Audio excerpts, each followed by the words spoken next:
Hello, welcome back to another Wisco Fanatics Wednesday. Jake and I are back. We have a bunch of Brewer games to discuss today, and we also have a Badger football recap to do today. So Mike is our Badger guy. He's going to join us for that. But first, Jake and I have 6 Milwaukee Brewer games that we're going to discuss. The second half of the Diamondbacks series that the Brewers had at home, the 3-game series that the Brewers had in Toronto against the Blue Jays, and then the first game of their 3-game series with the Phillies that resumes tonight.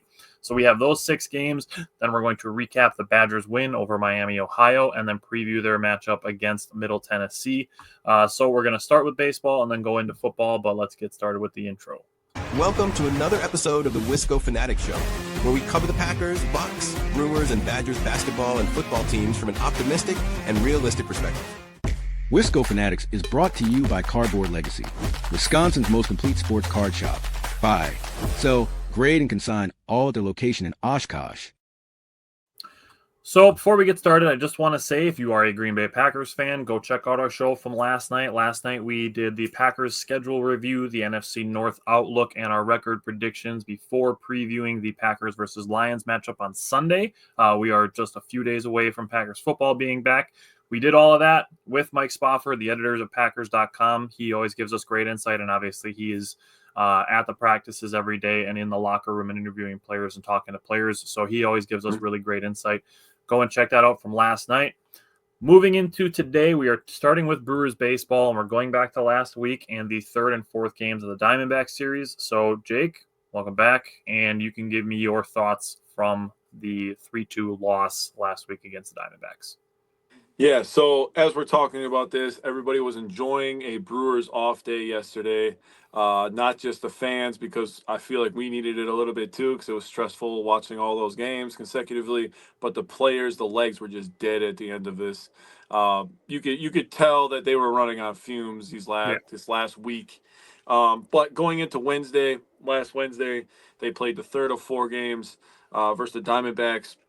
They used Ashby as a starter. Right, he pitched 2 innings, got 3 strikeouts. He looked really good. He looked real sharp.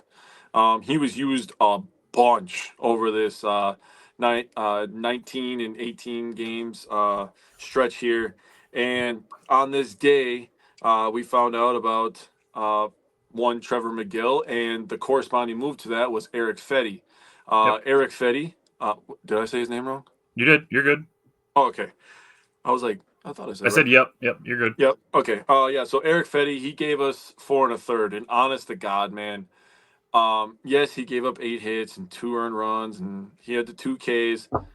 I'm honestly, I'm impressed for him to just come in same day, get signed, and then just be thrown out there. No connection with Contreras, no connection with Jansen, no connection, with the pitching coaches, with the staff, with anybody. He just comes in out of nowhere and gives you 4 1/3 when the Brewers were in dire need of a guy to just eat innings. Can I jump in on the pitchers? Yeah, go ahead, buddy.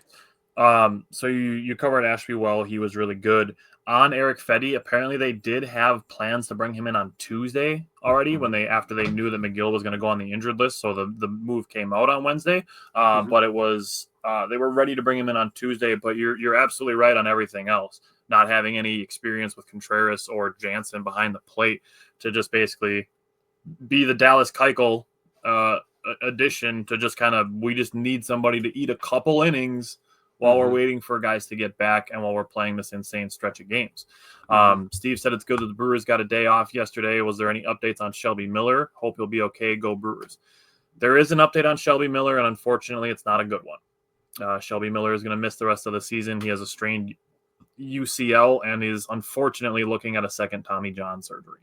Yeah, that sucks, man. It really does. It's really unfortunate, but it kind of is what it is. As we're looking at the bullpen, Trevor McGill should be back soon. DL Hall is potentially still back late September.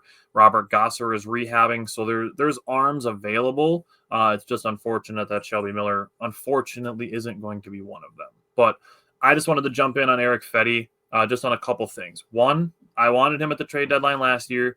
We didn't get him. The Cardinals did, and the Cardinals did not do him well. They did not put him in positions to succeed. And if there's anybody who can get him back to the way that he was pitching for the White Sox when I wanted him at the trade deadline last year, it's obviously the Brewers. There's Yep. no question that it's the Brewers. If there's anybody that can get somebody back to their high performing ways, it's the Brewers. And you mentioned the 8 hits that he had in the 4 1/3 innings. He does pitch to contact, kind of similarly to Quinn Priester, kind of like that. So I just wanted to jump in there on that. So you are free to continue. Yeah. It's an ouch, Zach. It's unfortunate. It definitely is an out. Shelby Miller was outstanding for us in his first couple appearances with the Brewers. Hopefully, if he gets the surgery and everything goes well, he stays in Milwaukee. I have no second thoughts that he'll be just as dominant coming back from it. He comes in the third inning and he has a 1-2-3 third inning, ground out, a fly out, and a line out. Like you said, pitching to contact. And then in the fourth inning, he comes out, gets a 1-2-3 inning. He gets a line out, a strikeout, and a ground out. So his first 6 batters, you're just like 6 up, 6 down. You're thinking like, Jesus Christ, the Brewers did it again. They can't keep getting away with this. And in the 5th inning, he gets a fly out. So he gets the first 7 batters that he faced, he gets retired. It's absolutely phenomenal. He gives up a single, a fly out, a single, and then back-to-back singles, but a guy gets thrown out at home plate. So a great defensive play there by the Brewers to save a run. And he's through his first 3 innings of work, and he's looking tremendous, getting all outs, giving up no runs, getting helped by the defense. But that's just how it works in Milwaukee. No matter what kind of pitcher you are, that's how they kind of set up the defense. And that goes to the question of people always talking about playoffs. And I'm excited about playoffs too. And people are talking about taking away at bats from Isaac Collins, taking away at bats from Churio. I think depending on what pitcher is out there, that'll depend on if Isaac Collins is in left field or if Churio's in left field or center field. If there's a guy who's a ground ball pitcher like a Priester, you're probably going to have Isaac Collins in left and Churio in center because he's getting more ground balls. You're not going to get as much work in center field. But other guys that are fly ball guys, you're going to want Freddie your guy out there, Blake Perkins. So Freddie Peralta is a perfect example of a guy you would stick Blake Perkins in center for.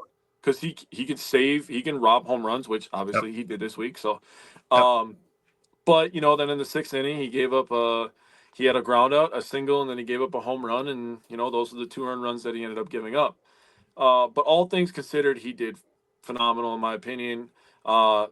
Mears, everybody's getting on Mears this week, but again, dude, these guys are getting way overused right now. He's not even just overused in the 19 games in 18 days. He's one of the most used pitchers in baseball of 2025. Yeah, he needs like a week off, honestly. So I'm not going to get on him for this game. McGee did a phenomenal job. I'm going to talk about him again in the next game, but giving you an inning and 2/3 when, again, I'm going to sound a little redundant with these 2 games, but I cannot stress enough, and Pat Murphy has commented on it, and the team has commented on it, you just got to try to fight and get through this long stretch, which when you looked at the schedule before the season, you were like, it's going to be a tough stretch. And I think people really forgot how good this Diamondbacks team really is. They're only a couple years removed from going to the World Series. Their offense is still good. Yeah. They lost Corbin Burns is the loss that they had. Their offense is still good. Yeah. I mean, outside of, from injuries from their pitching staff, this team was looking to be one of the best teams in the National League coming into the year. So people got to remember that too. But McGee giving you an inning and 2/3 was absolutely phenomenal. Not that the Brewers didn't have chances to win this game. They lost this one 3-2. They were 1 for 12 runners in scoring position, and in the 9th inning, to lead off down by 1, Monasterio had a good game. Durbin and Monasterio were the 2 Brewers with multiple hits in this one, and Monasterio's second hit of the game was in the 9th inning, and he tried to stretch out a single into a double, making it a hustle play to put himself in scoring position. You don't fault the effort, but there's just sometimes when when you're down by 1 in the bottom of the 9th, it's probably the time to just stay on first base and take what's given to you. Kind of like what you tell a quarterback, right? You don't have to make a 25-yard play every pass. Take the 7-yard check down. Yeah. And then take another 7-yard check down. And that's kind of what it is for the Brewers. You bring up the term death by paper cuts, right? Single, double, single, double, home run. I mean, whatever way you can score is the way you can score. Again, we're not faulting effort, but that was tough to watch. Yeah. My thing about it is if he does it and he reaches safely, that nobody is questioning it. Mm-hmm. The thing about it is, and I've said this, I feel like probably 100 times in the last year and a half, you can't only like how aggressive the Brewers are when it works. I say it all the time about the contact play. You say it about stretching, going from first to third, taking second base. You can't only be excited about it when it works. True. I've said this 1,000 times too. You can't only like it when it works, because if it worked 100% of the time, everybody would do it. Mm-hmm. So that's the trade-off. The other, the opposite side of the coin is you play conservative. Sure, you might make fewer outs on the bases, but you're also scoring less.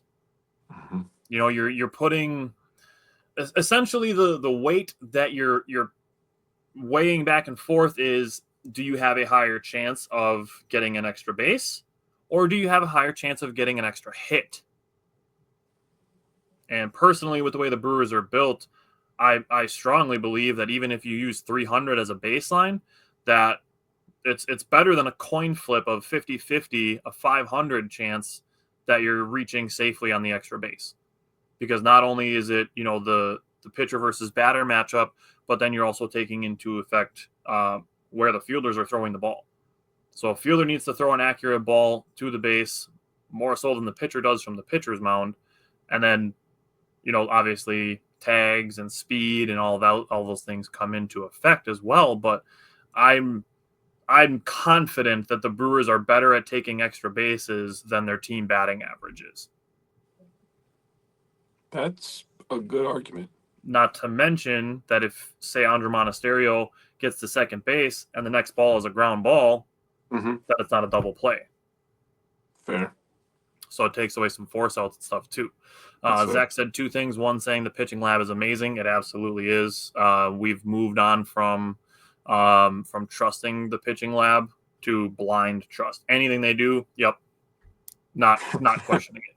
Zach said we went 9-10 on the stretch, not terrible in a majority of games. We're close. We just needed a couple more big hits, and it's coming off of a 14-game winning streak. So if you add those 19 games into the previous 14, you're still looking at a 23-10 stretch over the last 33 games. I feel pretty damn good about that. That's what we talk about. Winning 2 out of 3, 23 out of 33 is better than 2 out of 3.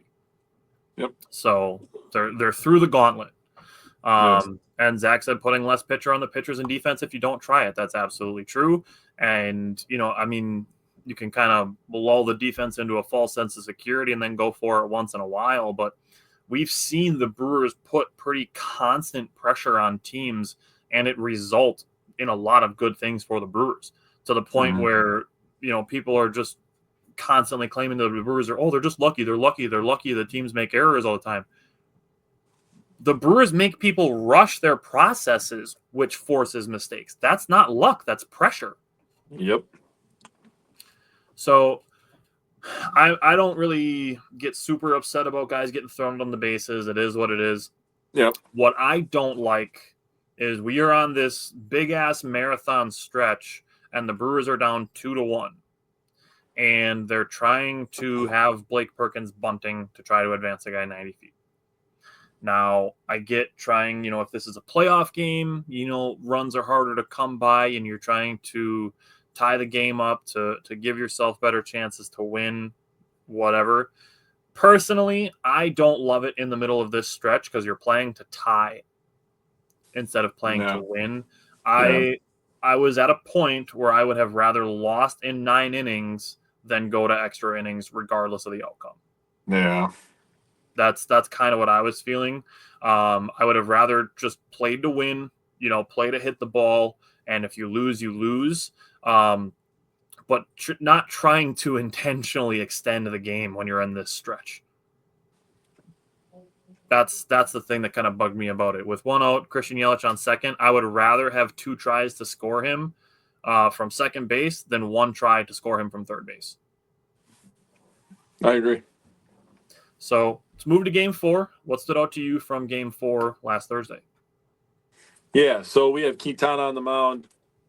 And after having a spot starter in Ashby and Fetty, you're looking for a guy like Quintana, a veteran, to give you a nice long outing.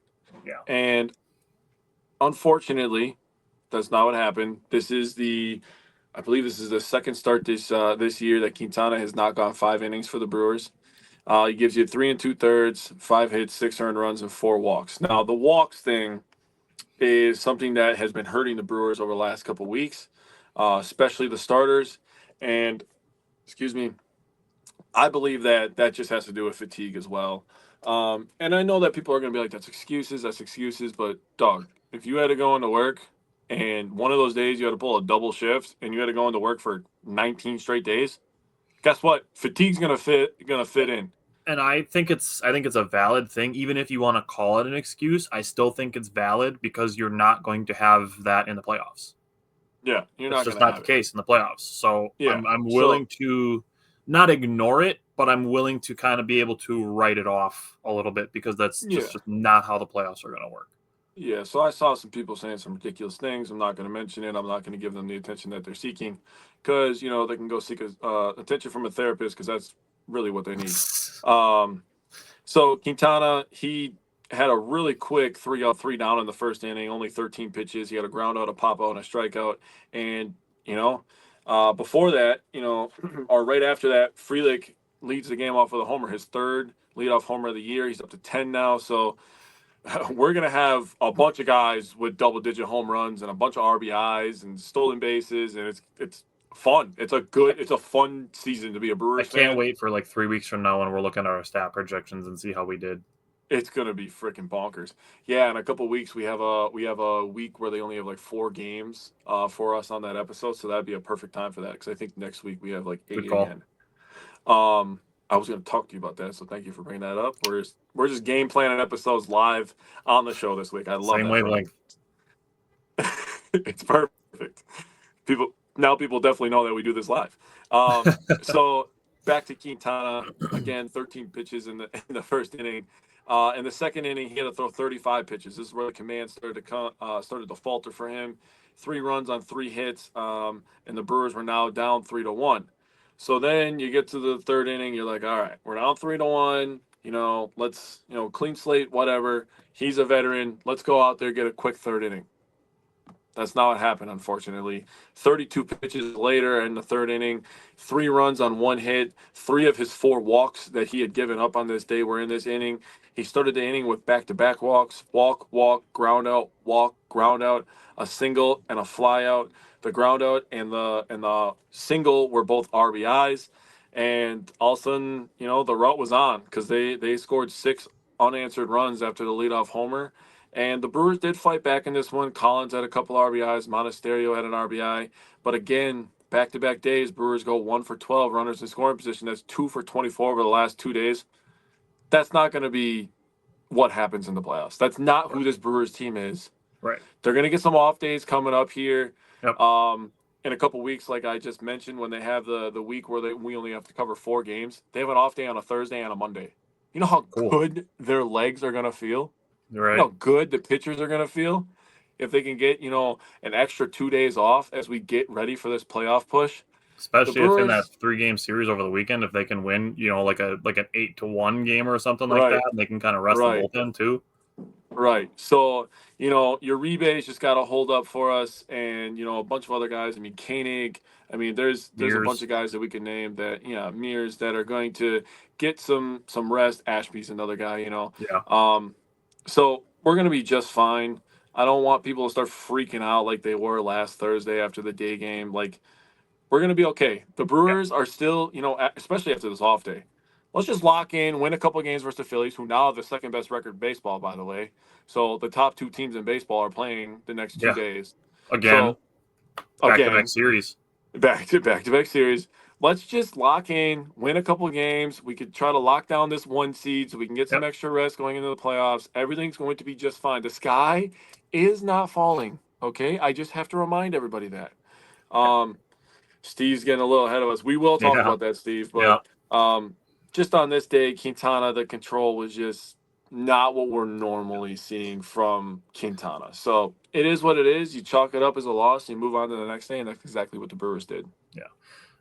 Zach brought up sometimes the Brewers' bunts are base hits, and that's fine. Yep. Like I'm fine with bunting for base hits, but it's less likely to happen when Blake Perkins is up there like this before the pitch is thrown. Yeah, that's a sacrifice. That feels much more sacrifice. Yeah. Versus the pitch is thrown and then you're dropping it down. Yeah. Yep. That feels different. And I've said on our show a bunch of times, like I'm fine bunting for base hits. Guys like Terang, Perkins, Frelick, Churio, those guys have at it. I'm totally fine with bunting for hits. Bunting for outs, don't do it. Just don't do it. Unless it's the bottom of the 9th or 10th of a tie game and you only need to score 1 run. Yeah. I will say right now, if Bryce Terang, after being named Player of the Month, congratulations to him, by the way, if he goes up there and he gives me a surprise bunt, I'm going to be a little upset. I'll be like, bro, you are literally hitting the cover off of baseballs right now. Hit the fucking son of a bitch over the fence, dude. Like, stop with the bunts right now. Even this game, the cleanup spot, Bryce Terang batting in the cleanup spot. Yeah, and I will say, bro. Yelich does do it once in a while. Yelich has 27 home runs on the season. He still does it once in a while. He's got the speed for it. If you have teams kind of playing on the grass essentially, and you only need to get it past the pitcher to have a hit, like I'm not going to be mad at it. But yeah, in the 4th game against the Diamondbacks, Bryce Terang, while batting cleanup, had a 2-0 triple to extend his hitting streak to 11. That was 109.5 miles an hour off the bat. Yeah. Terang might go 2020 if he has another month like he did. Yeah, he's close. He's got another month like he did. He might go 25-25. Damn. Yeah. I got my eyes set on Christian Yelich having a 30-20 season. That'd be sweet. Yep. And 100 RBIs. And 100 RBIs. He's very close. He's what, 92? Yeah, he's the 27 homers, and Terang has 17 homers, I believe, or 16. Yep. 17. So, yeah, they're both close. Hopefully. Yeah. So you covered Quintana pretty well, not having his best command. You brought up the 4 walks. All 4 of those walks scored. Yeah. That's where it becomes killer. I mean, we've seen Freddie Peralta kind of get up there with walks, stuff like that. That's when we talk about limiting traffic. If you can keep guys getting free passes, that's obviously where you want to be. This is a perfect example of why. Zach said Churio might go 2022. Maybe. Maybe. Our team is good, by the way. Yeah, the Brewers are great. I'd be happy to see Sal get to like 10-20. Like, yeah, you know. Sal's home run was 107 miles an hour off the bat. 1 batter, 1 run for the Brewers in this game. And the big takeaway, even the big picture, the afterthought, the hindsight aspect of it, it's good to see Sal Frelick's knee looking fine. Yeah, that's a good point. Just kind of a weird game. All of the scoring took place in the first 3 innings. And after that, it was good to have Tobias Myers and Easter McGee cover 5 1/3 innings.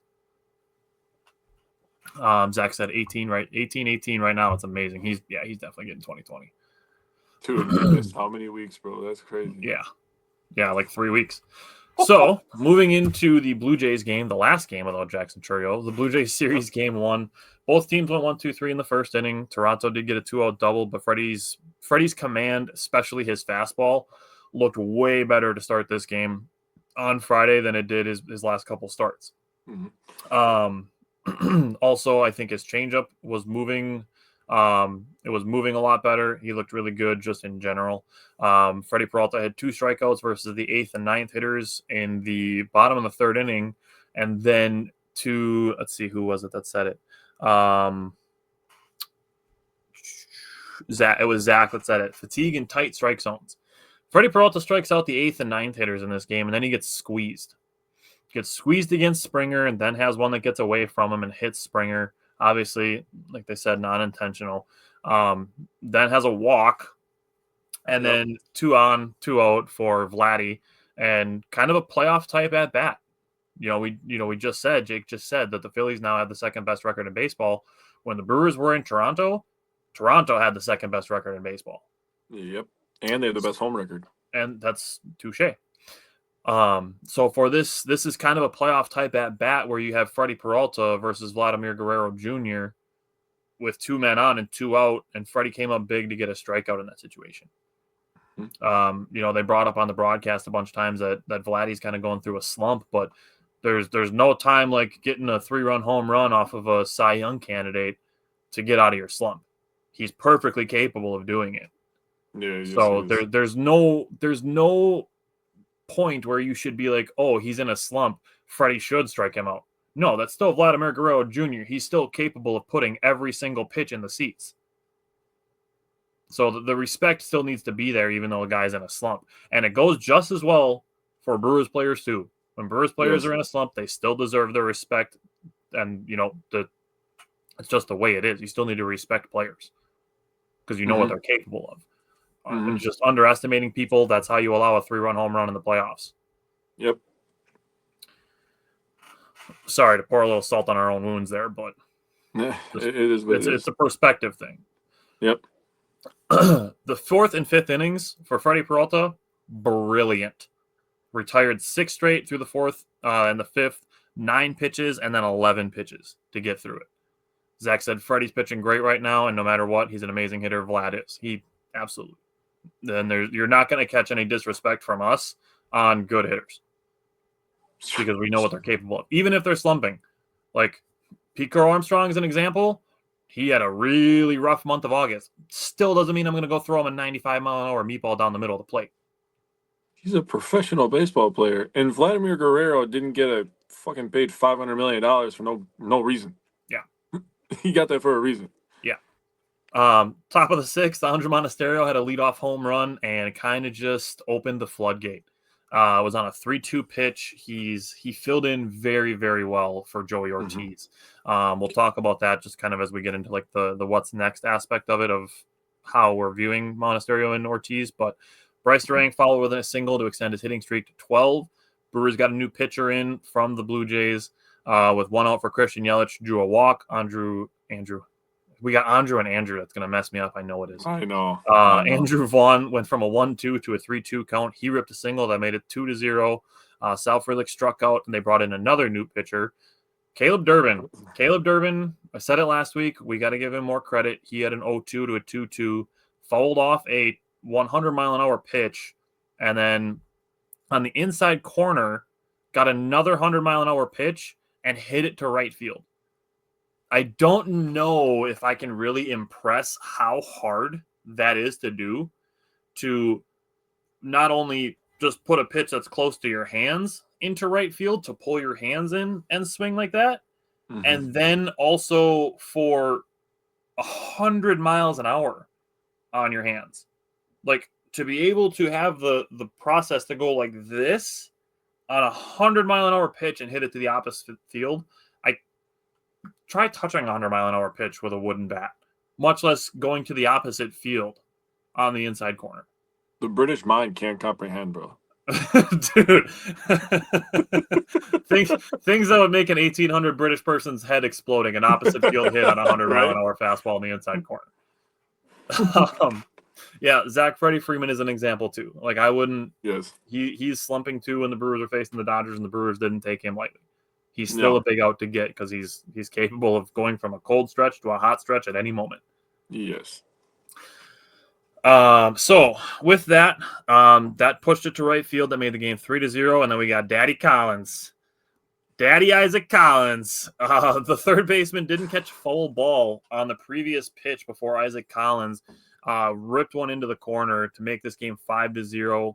Freddie Peralta finished 6 innings scoreless, only needed 95 pitches to do so. So that's a brilliant, this is a gem of an outing for him. Only allowed 1 hit, only had 1 walk, did have the hit by pitch and the 8 strikeouts. Just a gem. He retired the final 10 batters that he faced. Freddie Peralta was fantastic on Friday. Top of the 7th, the Brewers got right back at it with 1 out, a Bryce Durang single, William Contreras double, Christian Yelich sharp ground ball. With the infield in, the contact play worked. They weren't able to get the out at home, and Bryce Durang scored, and I made 6-0. Andrew Vaughn with his 3rd straight hit, a guy who people were like, oh my God, is he coming back to earth? He was still hitting the ball hard. We brought that up. Yep. If you're hitting the ball hard, that means you're making good contact. That means you're seeing the ball well. Yes. I understand that there's outfielders out there. and they can make catches on line drives and stuff like that. But in the grand scheme, hitting the ball hard is what you want to do. Yes. So his third straight hit was a single to right field that made the game 7-0. Ashby came in relief of Freddie Peralta. He allowed a single and a hit by pitch, and then a 5-pitch walk to load the bases with no outs. And it's like, shit, we had a big old lead, and now we need to rein it in here. But thankfully, we were at a favorable position in the Blue Jays order. They're 7, 8, 9 hitters. Ashby did get behind 2-0, got a couple loose strikes, and then threw a beautiful curveball to get a looking strikeout. 0-1 on the next batter to a 3-1 count. And Jake, like you said, I think the fatigue is potentially part of what's causing the command issues because it's not just one guy. We've seen it with Mizorowski. We've seen it with Quintana. We've seen it with Ashby. We've seen it with Mears. We've seen it a little bit with Uribe and a little bit with McGill during this whole stretch. It's not just one guy kind of losing his command here and there.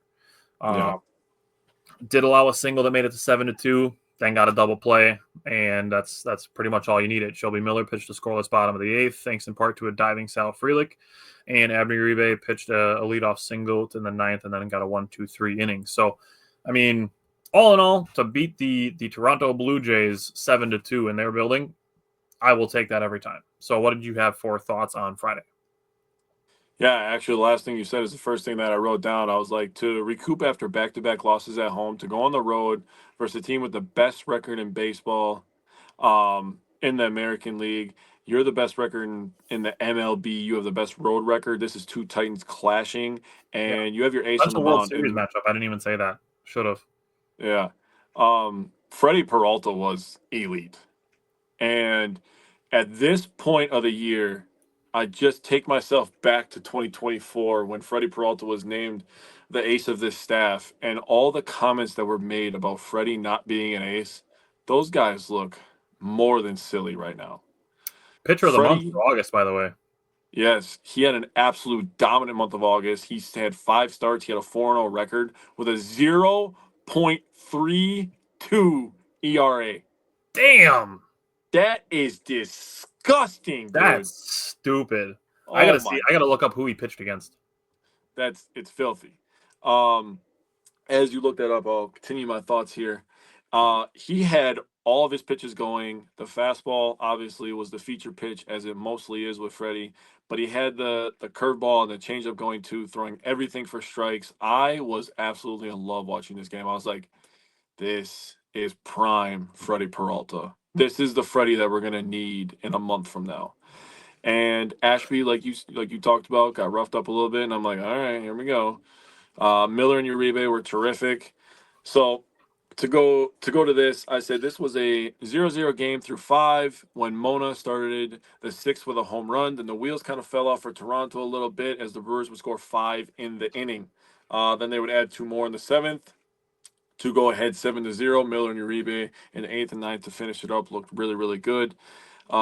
They were 4 for 10 runners in scoring position, so literally 14 less opportunities in this one game than the previous 2 games, and they had 2 more hits with runners in scoring position. That's why that is an anomaly. That's not going to happen. You do not need to react like that to every single baseball game. Please stop doing that. Yep. They play 162 goddamn games. They're going to have a bad game every now and then. Yeah. Not every day at work that you work is a good day at work. Sometimes you make mistakes. It's going to happen. That is the correlation you have to give yourself in these situations. On top of that, I wanted to give Vaughn some love. He had a really good game. He had 3 hits, 2 RBIs, and he helped lead the Brewers to a 20-8 record to this point in the month of August. And at this point, I'm going to save this. I'm going to save this for the next game. So I wrote it down for the next game. You want me do you have the game? Well, I just want to jump in on Freddie. So the 5 games that he's pitched in August were at Atlanta, home against Pittsburgh, at Chicago, home against San Francisco, and at Toronto. And he threw 34 strikeouts in those games in 28 innings. Cool. He allowed 1 earned run, and it was to the Atlanta Braves. What the hell? So he has not allowed a run in his last 23 innings pitched. Knock on wood. God damn. That comes against 2 top 5 teams, a good offense, and a team who, for some fucking reason, the Pirates are 7-3 in their last 10 games. Yeah. So like Makes obviously, no you know, sense. we're not trying to claim that the Pirates are a good team or anything like that, but I mean, like you said, they're still professional baseball players. Yeah. Agreed. So yeah, Wow. those are the 5 teams that Freddie pitched against in August. 2 of them being top 5 teams. Wow. That makes his month sound even more disgusting. So good work by you. I'm gonna jump into game 2 of this series if you're okay with that. Um, Brewers won this one 4-1. But to give you the context on that, we had Quinn Priester on the mound. He gave us 6 innings, and oh my goodness, after he went 6 innings, I was like, "Thank you, baseball gods. This is just what the doctor ordered. We needed this so bad, dude. We needed 2 good starts out of our starters, man." And this looked like the Quinn Priester that we have gotten to know for the majority of the year. 8 ground balls, 6 fly balls, only 5 hits, 3 Ks. 16 of the 22 batters he faced, he got a first pitch strike. This is the Quinn Priester that we got to know. That's a Quinn And Priester that I would trust in the playoffs. yeah, and he looked really, really good. He looked comfortable up there. He was on the road, and he looked like Yeah. this. Yeah. And after this game, I mean, I'm going to continue. I got some more stuff here, but after this game, this is the stat I was going to give the last game here. After this game, the Brewers won this game on the road. It got their 40th road win of the year. You know they have more road wins than the Colorado Rockies have total wins? And people are freaking out after 2 losses again.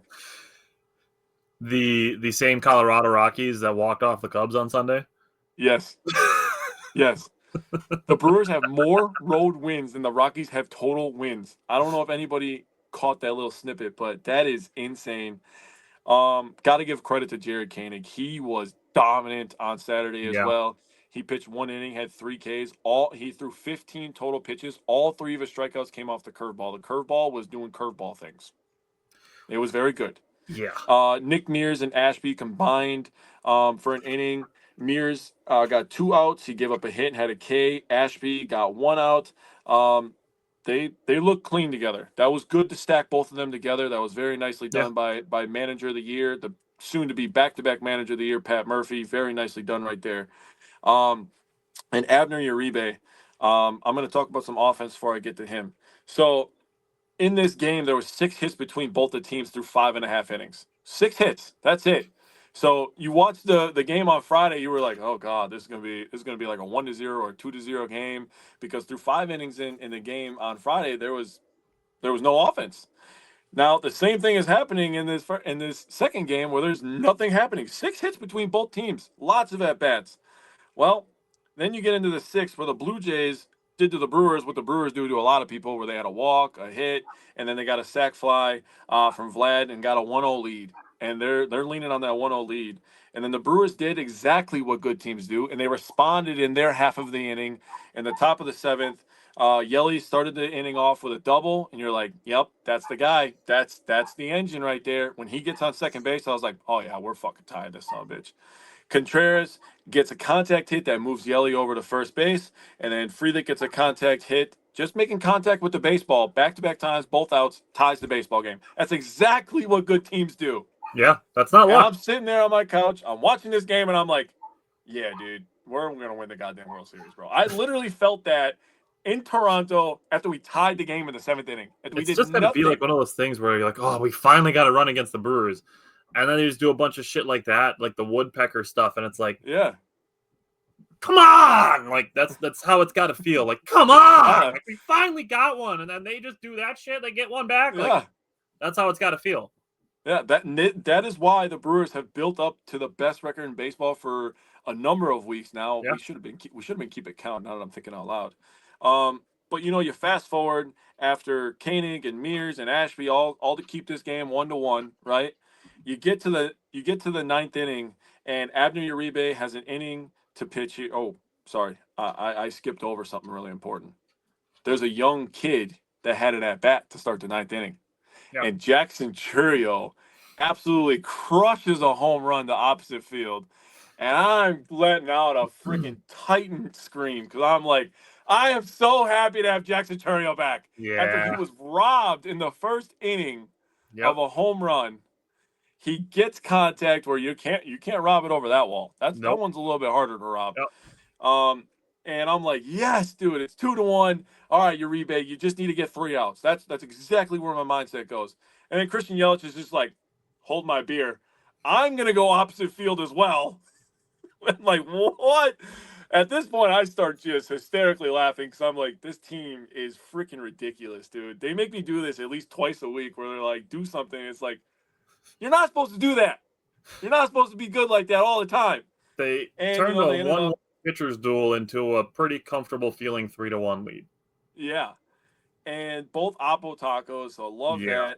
that. Freely gets a walk. Contreras makes contact again and hits him over. And then Isaac Collins, new dad, gets another RBI double, making the lead 4-1. And at this point, I'm just like, yeah, we won this game. On an 0-2 pitch, that was. Isaac Collins' double was on an 0-2 pitch. On an 0-2 pitch. Dude, if Isaac Collins has proved anything, the guy can swing a goddamn baseball bat. Yeah. They leave no doubt that Isaac Collins can swing a baseball bat. Yeah. But getting to Abner Uribe, his first batter that he has to face is Vladimir Guerrero Jr. in the 9th inning. And he ends up striking out Vladimir Guerrero Jr. And you're like, oh shit, we are so back department. And he ends up giving up a single, but then gets Kirk to ground into a double play. And all is right in Brewers Nation as the Brewers take the first 2 games of this series. Unbelievably well done by the Milwaukee Brewers. Jackson Chourio, though, I do not want people to look at this moment as like something to be expected because of how talented he is. For that young kid to come up in that moment, like think of the magnitude of everything that is coming up to this moment. Yeah. Records, Literally first game back. it's literally first game back. Records, road game, all this stuff. Oh, people are chattering. The Cubs are breathing down their neck. They're gonna lose the 1 seed. Blah blah blah. All this stuff. And Jackson Chourio is just like, you thought correct. Hell yeah, dude. I was juiced up on Saturday after that. So what do you got, buddy? It's the situation where it's like, oh, is this the part of the schedule where the Brewers are supposed to slow down and then they're still just winning series on the road against the second best team in baseball? Right. So want to address a couple things. One, Chris pointed out that happy birthday, Jake, and thanks for keeping us entertained. Appreciate it, Chris. Thank you. Zach pointed out the Brewers' home and road records and compared them to the 2015 Royals. Also mentioned the 2021 Braves earlier. 2021 Braves were kind of top heavy in their lineup.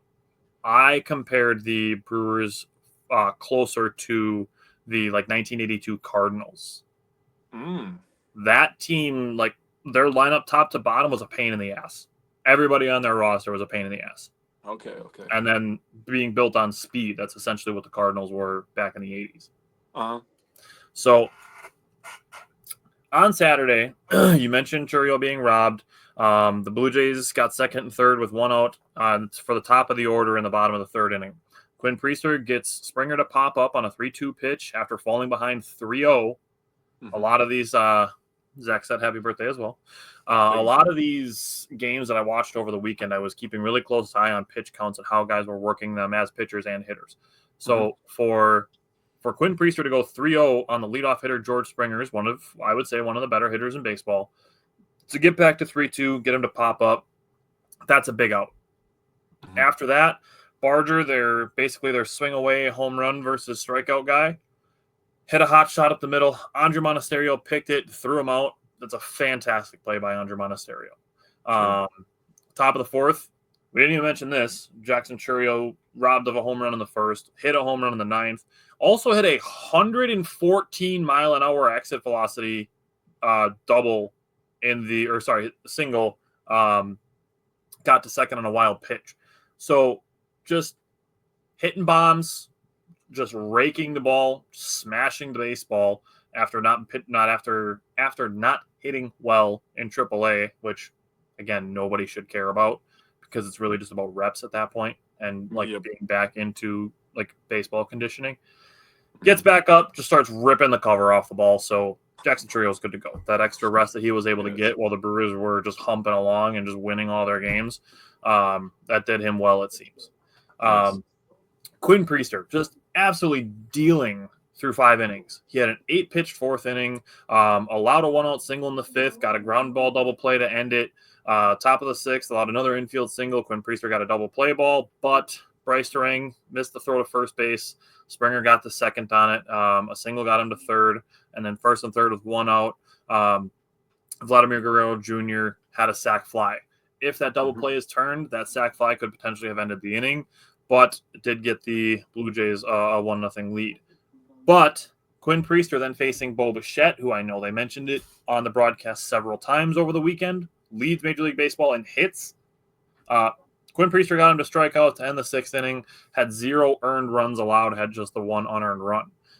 You brought up the 7th inning, the Brewers manufacturing a run to get back in it, and you brought up Jared Koenig, and I'm glad you said that he pitched really well because I've been fairly critical of Jared Koenig. A little hesitant on fully trusting him, but this was his best outing in a while. 3 strikeouts. His breaking ball was fantastic. It played really well off of his curveball. That was, like I said, one of the best outings that he's had in a while. Yeah. Taylor, welcome back.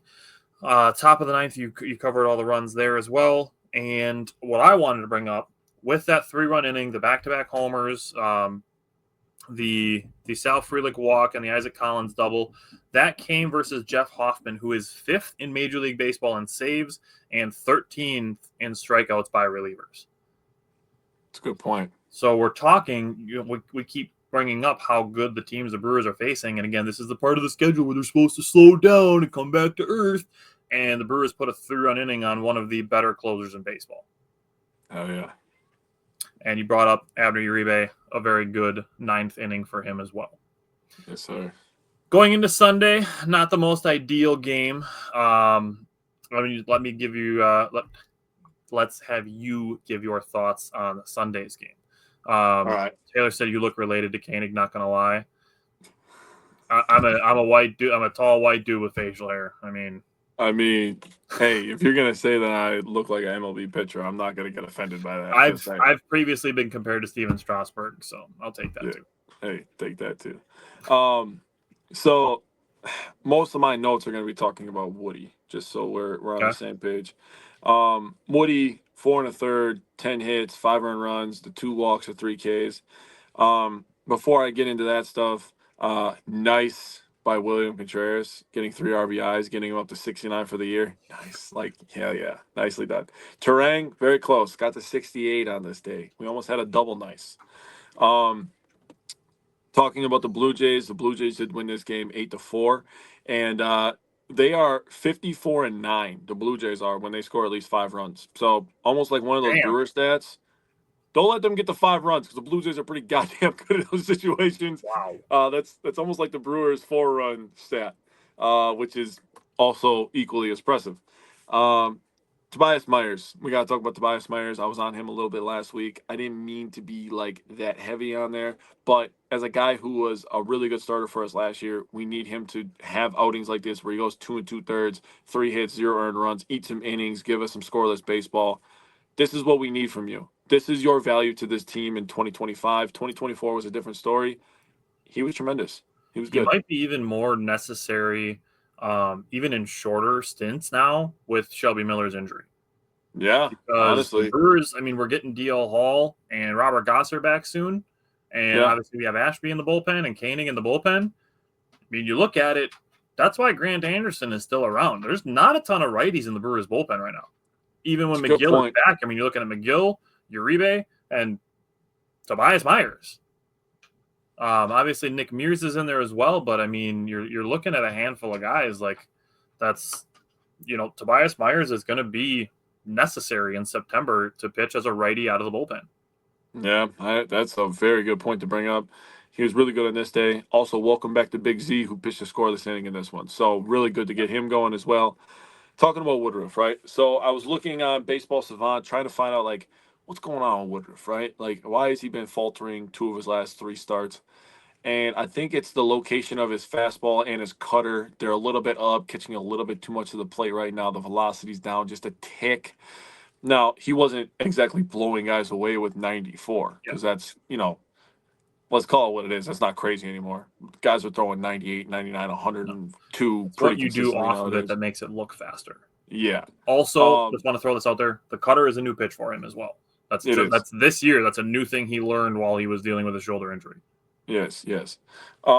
So I was looking and I was studying and I was looking at, expected batting averages and ground ball percentage and fastball or fly ball percentages.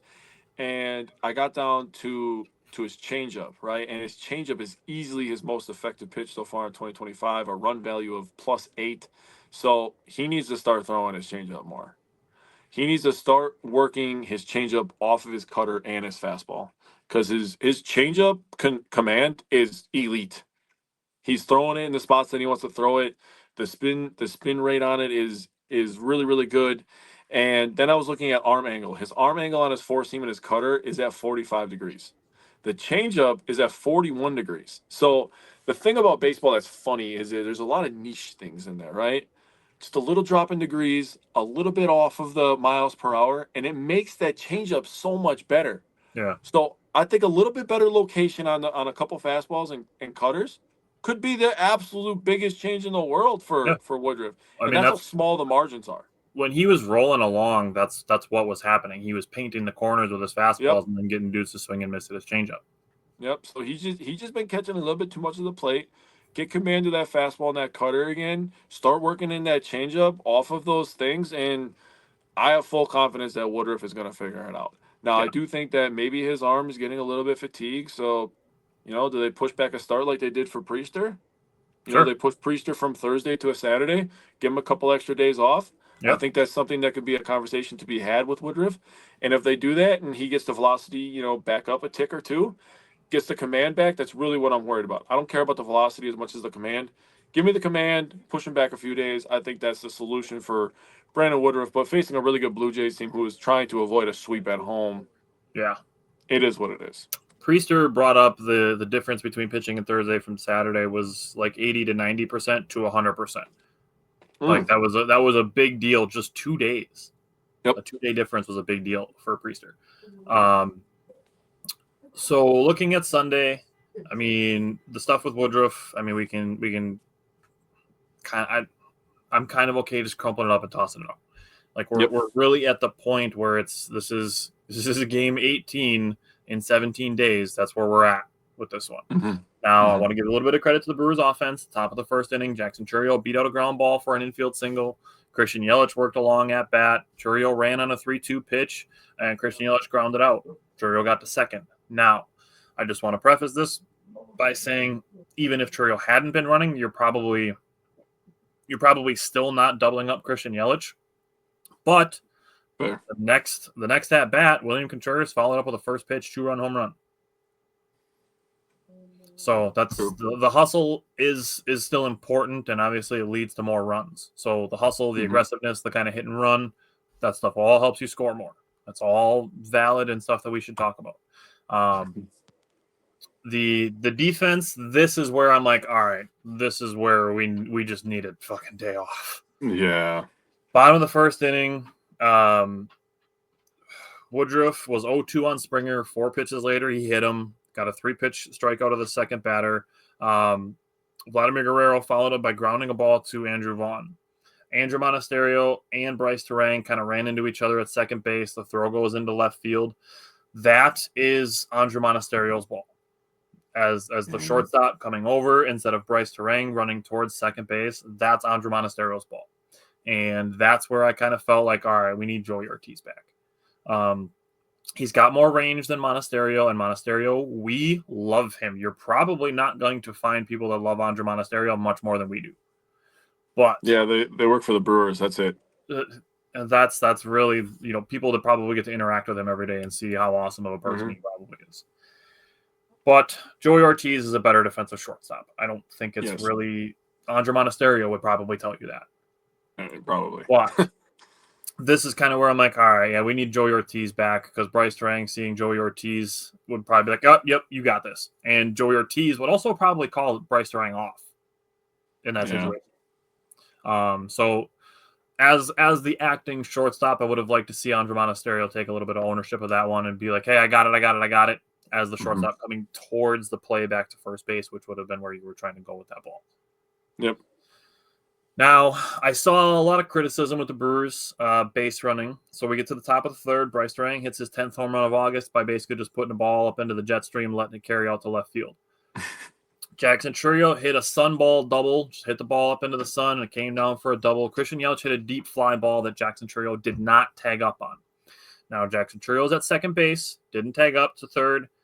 That's fine. I'm fine with that because, I mean, I'm throwing out a random number, but I feel like 80% of singles outside of infield singles, Jackson Chourio is going to score from second anyways. Yeah. So I'm not like, oh, Jackson Churrio's not hustling because he didn't tag up on that. I don't care. Jackson Chourio is going to score on almost every single that leaves the infield. So I'm not super worried about it. Then later that inning, he does score on a single from William Contreras, who hit one off the wall, kind of just bounced right directly to the right fielder, so he wasn't able to get to second base. That did tie the game at the time, and Contreras had 3 out of the 4 RBI. Later in that inning, William Contreras gets tagged out, trying to tag on a fly ball. Now, I did just say that it's fine that Chourio didn't tag, and now we're getting into a point where Contreras does tag, and he gets thrown out at third base. Yeah. Put your tinfoil hat on real quick. So let's just say tinfoil hat is on. Let's just say this is a potential World Series matchup. What if that was on purpose to try to test the center fielder to see how accurate, how good of a throw he's going to make on a potential high-pressure thing like that? That's not too far-fetched, in my opinion. Brewers, to this point, had 85 wins. Nobody else was at 80. You maybe just take a little bit of a risk. Say we've already won 2 out of 3 in Toronto. Fuck it. I can see it. It's a little bit harder to accept when Murphy talked about it after the game and he seemed kind of pissed, but like that's why I said tinfoil hat on that one. But just a hypothetical thing out there. Yes. Andre Monasterio extended his hitting streak to 11 in the 4th inning. Bryce Durang singled him over to third base. They tried the double steal. This is another Andre Monasterio thing, and I'm not dogging him for it. It's just we've credited him so much for being locked in. On the double steal, the middle infielder came and cut the throw off before it got to second base and threw Andre Monasterio out at home. And my only thing with that is Monasterio just has to leave earlier. He's got to leave earlier. As soon as Turang goes, you got to take a couple extra steps off, and then as soon as the throw goes, you got to go. It seemed like he kind of took an extra dance back and forth, which made it easy for the middle infielder to cut the ball off and throw home and get Andre Monasterio at home. That was when Murphy got fucking pissed. Yeah. Because you got to go. If you're running that play, if the throw goes, you have to go. There's no second guessing. You go. Yeah. Zach said it's an unfamiliar opponent too, which is fair. Mm-hmm. But that was it for the Brewers. I mean, they had some chances later on in the game. Just it is what it is. That's pretty much it. I mean, you lose the rubber match, the third game of the series in Toronto after you had already won the series. I mean, you're playing with house money at that point. Mm-hmm. So last game of 19 and 18, we get to Monday's game on Labor Day. Started out pretty good. I mean, Mizorowski had 20 pitch first inning. Did start with an 8-pitch at bat against Trey Turner. He's a good batter. It did end in a strikeout. It's easier to accept those long at bats when they go in your favor. Bottom of the first inning, Bryce Durang got down 0-2 really quick, worked back to 2-2, and then hit his 17th home run to lead off the game with another home run. Made it 1-0. Contreras did a nice job turning and pulling a pitch, a breaking ball down the left field line for a double. Christian Yelich drew a 5-pitch walk. Jake Bowers had a deep fly out. Blake Perkins had a long at bat, had a 3-2 pitch, hit a double to right field. A head start helped Christian Yelich score from first base. So getting into that 3-2 count, it gave Christian Yelich a head start with 2 outs, and it helped Christian Yelich score from first. And even Bill Schrader, you can tell he's up in the booth, and he's like, I love watching Christian Yelich run because he's the best in baseball. Yeah. Caleb Durbin in the bottom of the second inning makes 2 for 2 in leadoff innings with home runs, and it was an absolute tank. It was a no-doubter into the second deck, and the vibes are pretty good. The Brewers were up 5-1 at one point. Obviously ended up losing 10-8. Both of those home runs by Terang and Durbin were both home runs in all 30 ballparks, so you love to see that. But other than that, I mean, we have basically just the one inning where Mizorowski just kind of loses it. The leadoff batter in the top of the fifth drew a walk, a contact swing, got a fly ball to the warning track. Sorry, that was the previous inning. Followed by a single, got a ground ball for an out, and then an opposite field triple for Trey Turner made it 5-3, and Mizorowski was done. That was followed by a single, got a ground ball for an out. Sorry, that was followed by Aaron Ashby, who got a 3-2 strikeout of Schwarber and got Harper to ground out. I don't know if we need to go so far as to have Mizorowski coming out of the bullpen, something that I've seen a lot of people kind of claiming that they should be doing. But maybe it's, you piggyback him. As the Brewers get healthier, as the Brewers get closer to the end of the season, maybe you pair him with an Ashby, with a DL Hall, with a Robert Gosser, and you say, okay, both of you are going to pitch 3 innings as our, quote, starter. So the 2 of you are going to be our starter.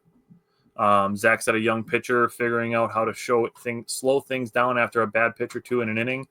I mean, experience is what he needs as far as the major leagues are concerned. I mean, he's got all the stuff. He just needs to hone his command and get more experience. The bullpen, again, I mean, we're at this 19 and 18 days. Top of the 8th, Shelby Miller allowed a broken bat single and a double that went over Jackson Chourio on left that made it 7-6 Phillies, and then add injury to insult after that. Shelby Miller was hurt. He said he felt a pop, and we talked about it at the top of the show that he's unfortunately done for the rest of the season. Big Z came in, inherited a 2-2 count, allowed a walk to the number 7 hitter, got the number 8 hitter to ground out a double play, and then the number 9 hitter hit a 1-2 double to make it 8-6 Phillies. Then the Brewers in the bottom of the 8th, they just don't go away. All with 2 outs. Jackson Chourio walk, Christian Yelich walk, Isaac Collins pinch hit, first pitch single, past the shortstop, made it 8-8. I mean, the woodpecker mentality of it is fantastic. And we have to talk about the annoying inning. So Schwarber leads off, gets a strike, gets a walk. Uribe strikes out Harper, gets a walk on a check swing, and this is to Real Muto, and it's like, okay. The one to Harper, I was fine with being a check swing, being a ball, that was fine. Mm-hmm. But the one to Real Muto where the bat clearly crosses home plate, and it's unfortunately such a discretionary call in umpiring these days that there's no set rule on what classifies a swing. Some guys will be if the ball passes home plate. Some guys will say if it's parallel to the front of the plate.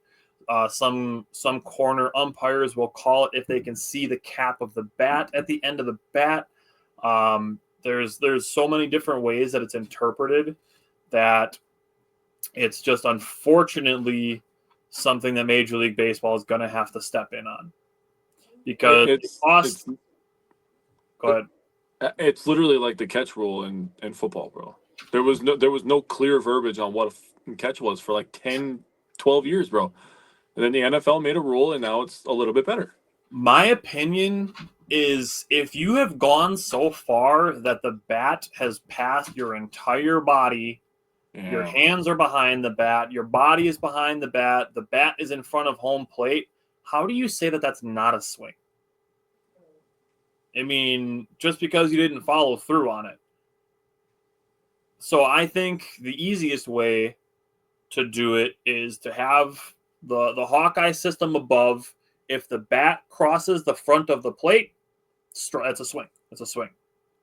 That's the easiest way. You take out the human error aspect of it and the interpretation, the individual discretion, because it cost the Brewers a Monday game in September.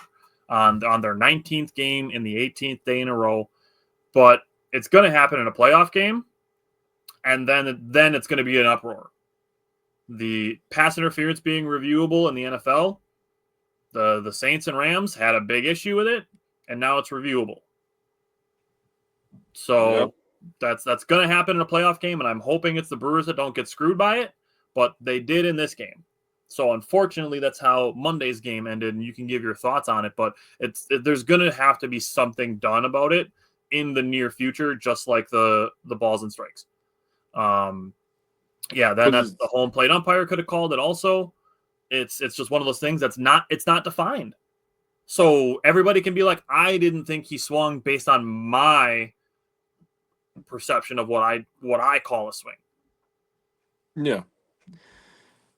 So I'll give you like my 2-3 thoughts, and then I'll talk about that. So first of all, when you think about the Philadelphia Phillies, the two people that you think aren't going to beat you are Brandon Marsh and Harrison Bader, and that's literally what happened. They went combined 7 for 10, had 4 runs and 4 RBIs. Those are not the two players that you game plan beating you when Philadelphia comes down. It's a Harper or... I mean, those are the guys that you're daring to beat you in those situations. So I get where Jake's coming from on that. You're going to be kind of daring your opponent's not best players to beat you.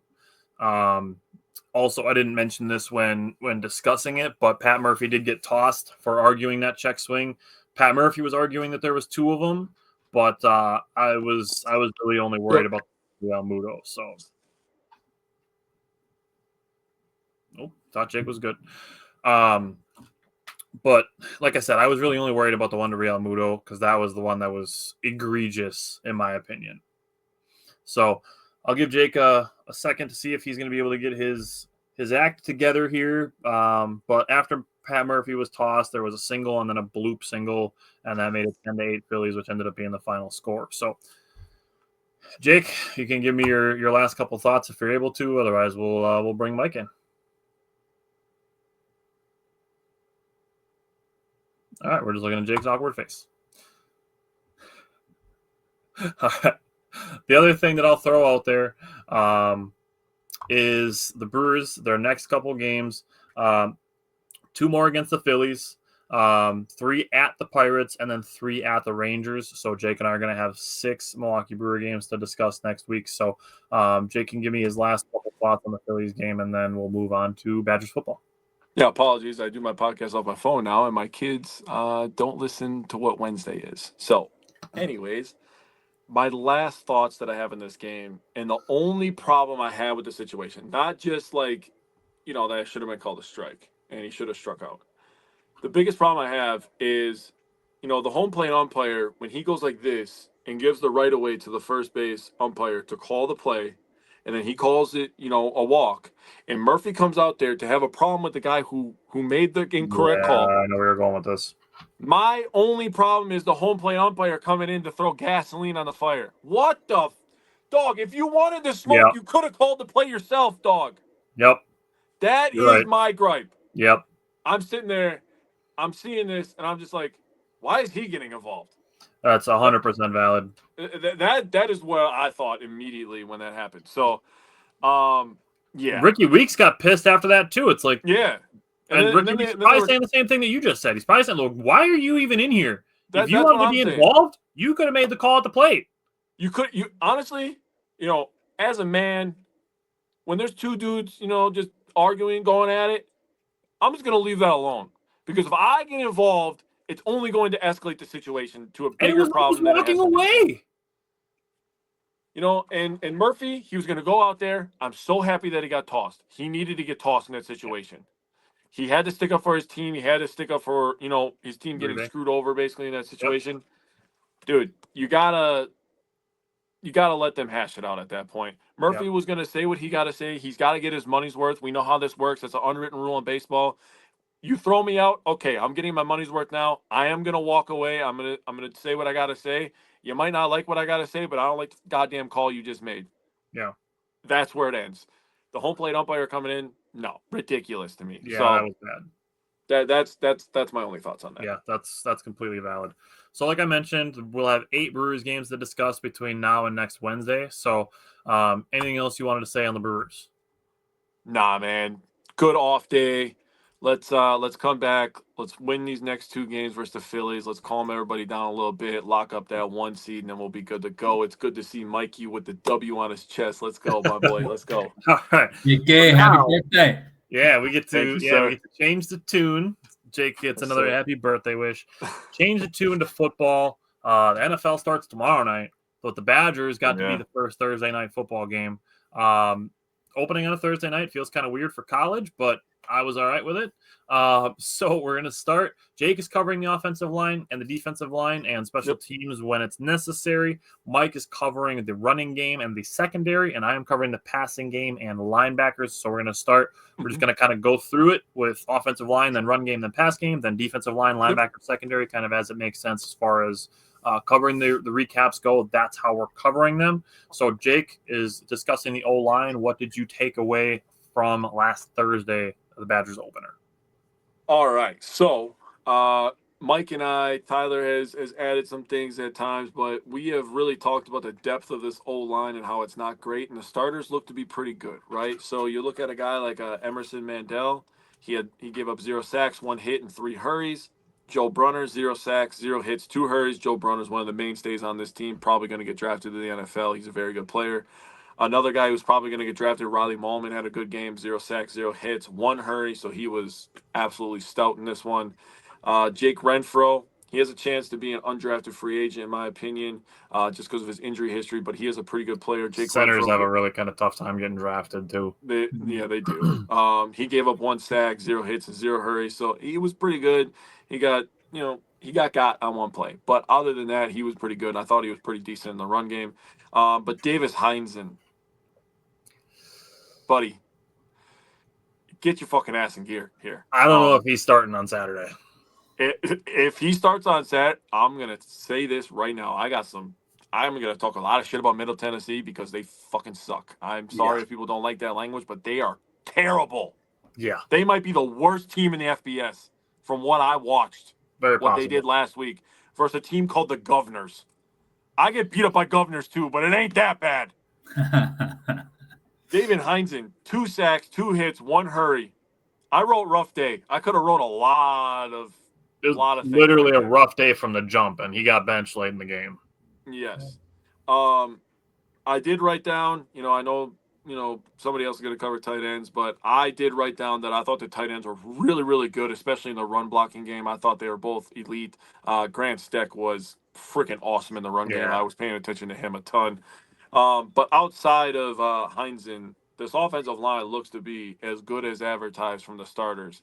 We got to get that left tackle figured out here, but we get that figured out. The Badgers have a chance.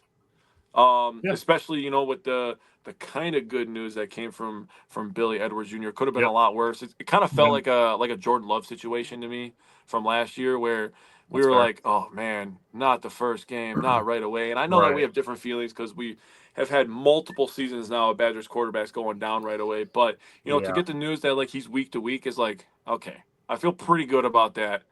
At least he's not out for the season, with a freaking broken kneecap or something. Or an funky ACL like that. injury like last year. Or ACL. So when I saw the non-contact, I was a little worried. And then seeing how the left tackle was playing, I was double little worried. And I guess we'll see how it goes, but they got to figure out that left tackle spot. Obviously, one of the premier spots in football. But other than that, like I said, they were good, especially in the run game. They were this close to breaking off a big old 50-yarder for my boy Dylan Jones. But I handed off to Mike for the run game. You like that? Hey, his time. Don't you worry. His time's coming. His time's coming, Jake. Just to hop right into running backs. Did I mention how much I love this running back room? When I think after this first week, I think the first thing that sticks out is that these boys run hard. Starting with Dylan Jones, 14 carries, 73 yards, 3 catches, 8 yards.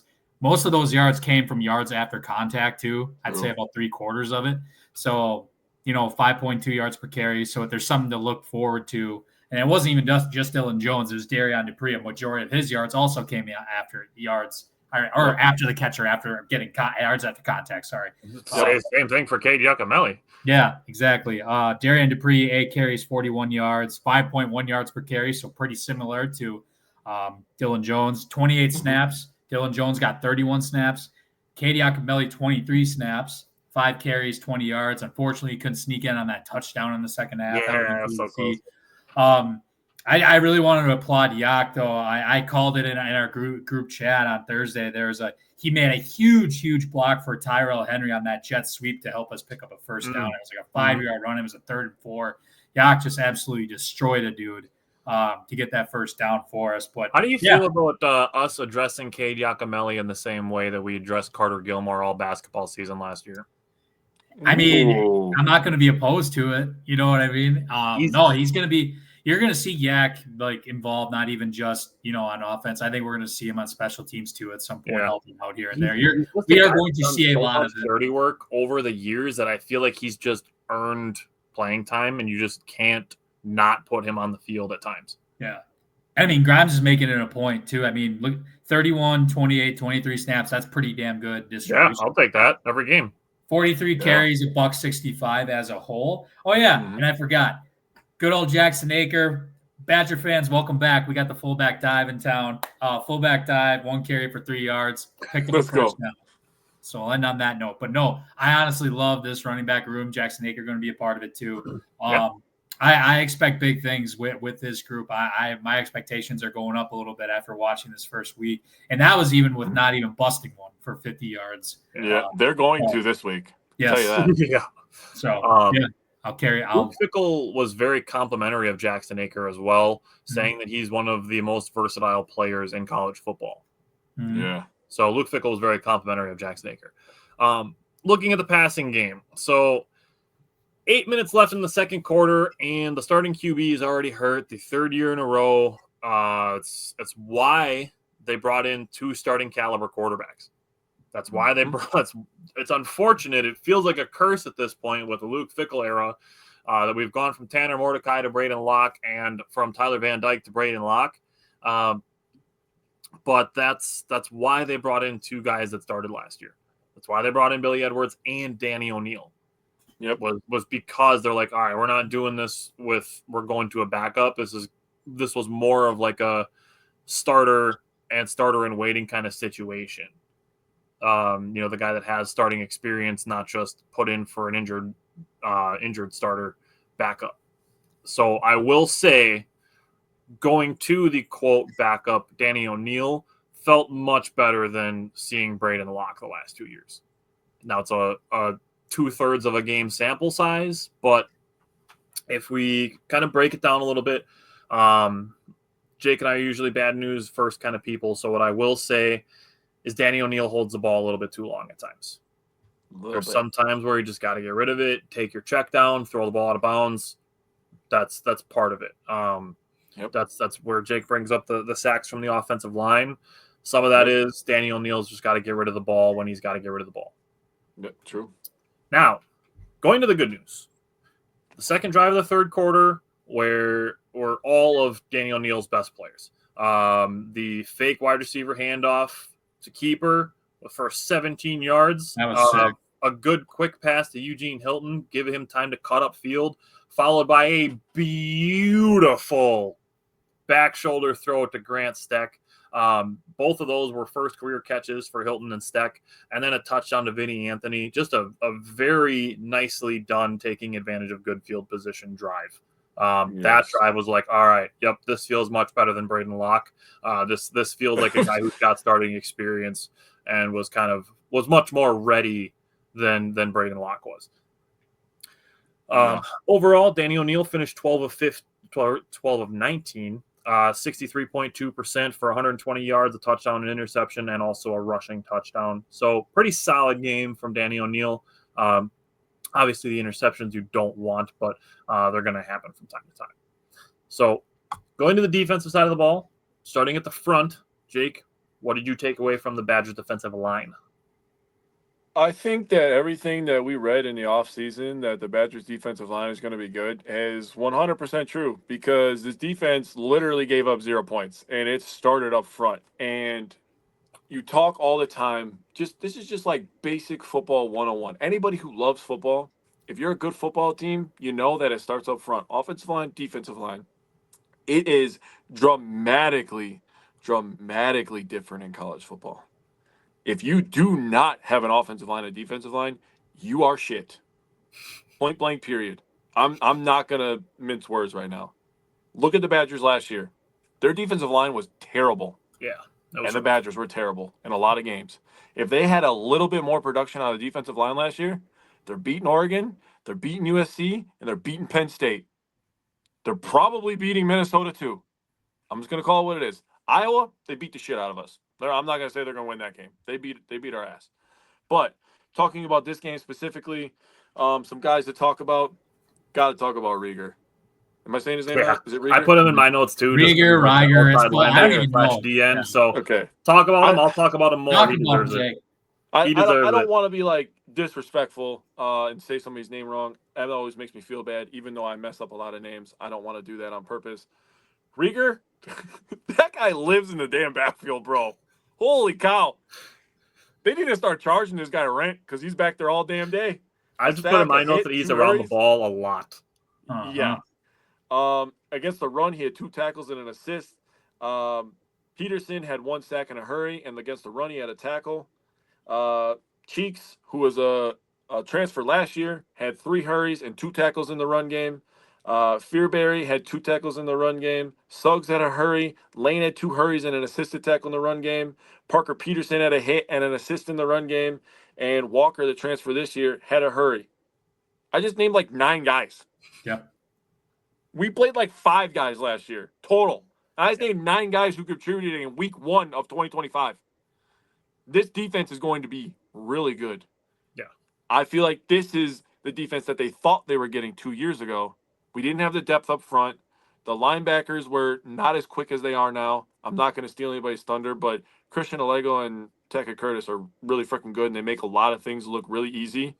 But Rieger is that guy's getting drafted if he stays healthy, bro. Point blank, period. 100%. That guy is a 4th-round pick. 4 tackles, a tackle for loss, and a half a sack, and just constantly around the ball. Around the ball. He's so good. And I'm totally fine with it if we overlap with him a bunch because, like I said, he's kind of like a outside linebacker / D end. If we double up on Rieger, I'm okay with it. He deserves it with how well he played. I mean, if we double up on him, that just means that he's doing good things, and the Badgers probably won a football game. That's just more emphasis for something that deserves the emphasis. Yes, sir. In the linebackers, you mentioned Allegro and Cheeks. Cheeks, again, is kind of another one of those hybrid guys. But seeing Allegro and Cheeks, they worked really well in tandem. There were back-to-back Miami possessions in the second half. Miami's second possession, they had a 3rd and 5. Cheeks got a pressure, flushed the quarterback, and Allegro finished the sack. The next possession, a 3rd and 6, Christian Allegro had a pressure. The quarterback scrambled, and Cheeks tackled him for a 4-yard gain on 3rd and 6 and forced another punt. So those two kind of just working in tandem on back-to-back possessions was something that I noticed in addition to Mason Rieger just around the ball constantly. And it is interesting to see Tackett Curtis getting the starting nod alongside Allegro in the linebacking room. So very excited to see him on the field more, but Christian Allegro is the man. Yeah. All right, Mike, what did you take away from the secondary? I thought the whole secondary had a very aggressive approach during this game. That's also credit to not just the guys out there, but I think Coach Tressel as well, especially with some of the packages that he called. The first one that sticks out to me was with Kamir Latimer. He had a decent game. He did have one missed tackle. It would have been a sack if he would have got that to Quan Finn. But I want to credit Tressel with that play call. That was pretty good call. Dialing that up. And he had and I think Kamir Latimer is a guy that we should definitely keep an eye on. I mean, he had a very, very nice punch out. It was as the whistle blew. But I think he's got the ability to at least make a big impact in creating those chance for turnovers, especially that's an emphasis that we're trying to put in this year in comparison to last year. So that's definitely a guy that I'm keeping an eye on for sure. I'm going to applaud Emilio Agard as well. He did not have a tackle, but he did have a big stop, one big pass deflection. There's a tight end who ran a nice little hitch route, which led to an incomplete pass, but he absolutely decked the shit out of him. This dude is like 5. Emilio Agard's like 5'10", 5'11". He absolutely hit him right, blew his ass up, hit him in the chest, incomplete pass. That was arguably the hit of the night, really. That stopped the drive basically. But want to give him credit for that, especially with the first start of the year as a redshirt freshman. Deone Hill had a great debut as a Badger. He had 4 tackles. He has no problem hitting people. I also wrote down tackling as a whole was really, really good within the secondary as a whole. That was good to call out. Austin Brown, a little quiet, 1 tackle, 1 pass deflection, not bad though. Rico Hallman, 2 tackles, otherwise not too much action for the most part his way. You just don't throw at Ricardo Hallman. Yeah, exactly. I mean, we saw that last year, probably 10 out of the 12 games, maybe. I don't know, something like that. And last but not least, we had to give it up for our boy here. Big Ten Defensive Player of the Week. Yeah. And he was just named the Jim Thorpe Defensive Back of the Week as well. Love it. Mr. Preston Zachman. This dude had two interceptions in the second half, 2 tackles.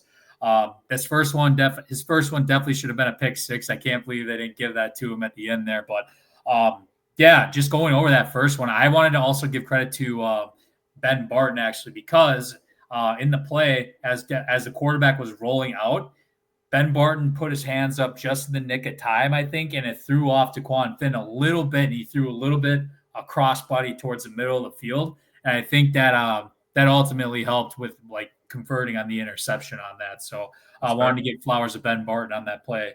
And the second interception was just playing safety, like his position, right? Just playing basically like quarters or prevent basically, and just not letting anything get by you. Yeah. And then he came up in the clutch and got that second one. But no, absolutely great day for the secondary, everybody as a whole, right? You know, when you hold a team to 0 of 9 on third down, 217 total yards, and 40 plays total. What more can you ask for at the end of the day from the defensive unit? I think they were all in sync. They were all here. They were all ready to play, right? So if these guys would have been, if they could have won the game 3-0, I don't think the defense would have had a problem with it, to be quite honest. They wanted that challenge, I think. But yes, we want to score more points, but it's also great to get the shutout. I believe this is the first one since the year 2021 or 2022, one or the other. But it's great to see a Badgers D being so aggressive again, and cleaning up some of that other stuff like the tackling issues, and sacking the quarterback and creating turnovers. All right. So as we move on, now the Badgers play a normal Saturday afternoon game this week. They play against Middle Tennessee, who lost to Austin, PA, 34-14. So real rough look for Middle Tennessee, and now they have to come to Camp Randall. That's it feels like one of those games where your school scheduled the game just to have a major conference give you some money. We probably gave them a good. It's like one of those games where they're like, all right, we're gonna send you guys into Madison. It's probably not going to be fun, but you're going to help the school out. And it's going to be kind of rough, but starting with the offensive line, Jake, what are you looking for from the Badgers offense on Saturday? Yeah, so I wrote a good opportunity for the offensive line to gain some confidence going into a big-time matchup next week. Middle Tennessee gave up 45 carries for 151 yards and 2 touchdowns to Austin Peay. I mean, come on now. Allowed them to methodically run and control the clock. Austin Peay had the ball for 38 minutes and 35 seconds. Austin Peay was also 7-17 on third downs, putting themselves in good down and distance situations. Middle Tennessee did have 3 sacks and 7 tackles for loss in the game. They showed some fight up front towards the end of this game, but in total, this is a really good opportunity for the Badgers offensive line to, like I said, gain some confidence, create some roadblocks, break off some big time runs. And dude, you can't be losing to Austin Peay like that. They're on your level, dude. And clearly they're not on your level because you're a 0-star team right now. Yeah. Mike, what are you looking for in the run game? I'm looking for not 3 running backs to play. I'm looking for 4 running backs to play. I want this game. I want to we need to beat the shit out of somebody, right? This is going to be a good opportunity. It's been a long time. Let's get these reps in. I want to see Gideon Atuka out there at some point because he's showing a lot of promise too. Yeah. I want to see this running game absolutely just dominate. Yeah. And I'm going to put that into my bold prediction. That's part of that too. So I'm going to leave the rest of that out of it. But no, I'm looking for everybody to get reps, kind of similar to last week with 3 guys, except we're going to add a 4th this week as well because we're going to play some good football. So yeah, Bradrick Shaw getting some carries this week. Yeah. As far as the passing game is concerned, Austin PA had 2 quarterbacks play last week, combined for 14 for 27. Danny O'Neill was 12 for 19. Wisconsin also has a pretty deep wide receiver core, so I'm looking for the offense to spread the ball around and the cliche of taking what the defense gives you. Like I mentioned with the recap, Danny O'Neill held the ball too long a few times.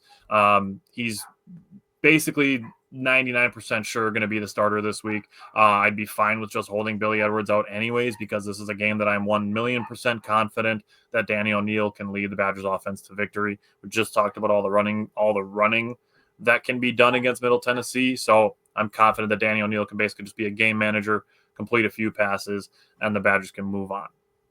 Brother, they could put Atticus Bertram's at quarterback. I wouldn't give a shit this week. I mean that too. Switch to the defensive side of the ball. Jake, what are you looking for the defensive line? I hope they're hungry because it's time to eat, man. Middle Tennessee O-line struggled big time last week. They gave up 5 sacks, 8 tackles for loss, and were only able to muster up 22 carries for 44 yards. That is courtesy of PFF, by the way, if you want to double-check me on my stats. Middle Tennessee was also 0 of 12 on 3rd down, so the Badgers are looking to go back-to-back weeks without giving up a 3rd down. Yep. I could see Rieger having 3-4 sacks alone. That's not even my bold prediction. I could literally just see him having 3-4 sacks by himself. I think the Badgers are going to absolutely eat. He's going to live in the backfield. I think in the first half that you're going to start feeling bad for Middle Tennessee being in Wisconsin. I honestly feel that way. I think we're going to feel bad for him. As far as the linebackers are concerned, I mean, we're talking about the things that the Badgers can do to limit Middle Tennessee.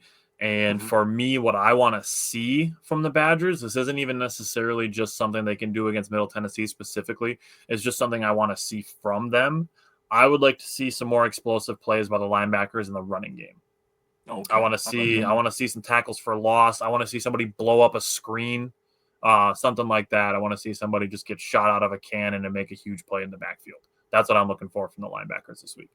Yeah. Mike, what are you looking for from the secondary? I would say let's get somebody else a pick this week, right? That's part of it. But no, I think kind of similar to what, was like last week. I want to see maybe another like corner blitz. Let's try it again with Gamir Lattimore. Let's bring Deone Hill this time, right? Get these guys some reps so they have more experience going forward. I think that's going to be important, especially, and try some new things out. I think this is going to be a great week for that. And again, getting some freshmen some playing time too, like a Jameer Scott, a Kairos Gaines. Going to be a good opportunity, I think, for those guys to get reps in this game, I think, ultimately. But we got to take care of business first. So I would say trying new things, whether that's blitz packages or different kinds of coverages that maybe you didn't give a shot, you didn't do last week. So look for new opportunities where you can get them. All right, Jake, who is your X factor for Saturday? So my X factor is Rieger. I have him versus left tackle Jacob Otts. Jacob Otts, he played all right week 1. He was one of the few players that was actually graded pretty decently. He was still below average, but decently for what Middle Tennessee put out there last week. He's going to be on an island all day on Saturday because their center, Marcus Miller, is terrible. He is god freaking awful. That might be the worst center I think I've ever seen in Division I football. I told you, I'm not pulling punches. He was terrible. I watched the replay of that game. Holy shit, dude. How did you get a D1 offer? I do not understand what's going on right now. They're going to have to give that guy a lot of help because Big Perk is not coming light. He's going to come hard. And Rieger is going to absolutely feast on Jacob Otts starting at 3 o'clock on Saturday afternoon. Mike, who do you have for an X factor? Honestly, I wrote down the left tackle position, and I say that because I don't know. Number one, I don't know if Heinzen's going to start. There's rumors of somebody else starting there, like a Joe Brunner moving out to left tackle. There's rumors of Riley Mallman even potentially taking over at left tackle to start the game. So I'm looking forward to. I'm basically going to be watching that rotation the whole game. I don't see Davis Heinzen playing the whole time, even if he does start. I definitely, no matter how the game goes, I still see them trying out different kinds of combinations because we got to get this right before Bama, right? Yep. Because Bama's a team that we've seen last week that they are beatable. We Yep. can run. We should be able to run the ball against those dudes, right? So Yep. the one thing we need to do is get that left tackle position down. If it has to take multiple combinations to figure that out on Saturday, I'm all for it. But yeah, I think you could see maybe 3-4 different guys at that position at some point during the game just to find your best 5 out there ultimately, right? So I'll be watching that position, and I think that could be the X factor. So I cheated a little bit just by saying the whole defense, and it's going to tie into something that'll lead into our next little segment here. But the whole defense specifically on third down. So the Badgers held Miami of Ohio to 0 for 9. Middle Tennessee State was 0 for 12. So if both of those things remain true, it sets up the Badgers to do very well, which my bold prediction would be to be back-to-back shutouts to start the season. I'll give you guys my score predictions after you guys give your bold predictions, but it's not pretty. So not pretty for me either. Go ahead, Mikey. Jake, what do you have for a bold prediction for Saturday? All right, I'll go first. My bold prediction is the Badgers will have at least, and those are the key words, 5 rushing touchdowns and 5 sacks. I like it. Mike, what are you thinking for Saturday for a bold prediction? Okay, since you kind of gave an offensive defensive one, I'm going to kind of combine mine too. We're going to run for 350 yards at least, and a D lineman's going to have a pick 6. A D lineman pick 6. That would be fun. Off a pass deflection or something. I don't know. So little tidbit here. I was looking it up because I was like, dude, do I just go all in on Rieger this week and predict him to have the Badgers, sack record for one game? And I looked it up. It happened in 1985. A guy had 6 sacks in one game. I was like, yeah, that's not going to happen. He probably won't be playing enough in this game to have 6 sacks. So we'd be pulling starters at halftime. It probably won't happen. All right, let's jump into some score predictions. I'll go first just because I kind of teased it already. From the head, I have the Badgers 35-0. So close to mine, dude. Go ahead, Mike. Jake, what's yours? Oh, all right. Mikey, go ahead. I got 31-6. All right, Jake? I have 35-3. All right. My score from the heart is 45-0. Hey, me too. Do you really? That's what I got. Nice. All right. Love it. I have 42-0. All right. I love it. Right. It'll be fun to watch. It should be kind of a good, like Jake and Mike were saying, like a confidence builder, kind of a get right game, a preparation game, confidence builder for the Badgers. And then also, like I said, we will have 8 Milwaukee Brewer games to discuss next week as well. So join us again next Wednesday for more Brewers and Badgers coverage. Thanks again, everybody, for sticking around. And we will see you guys next week. Later, fellas.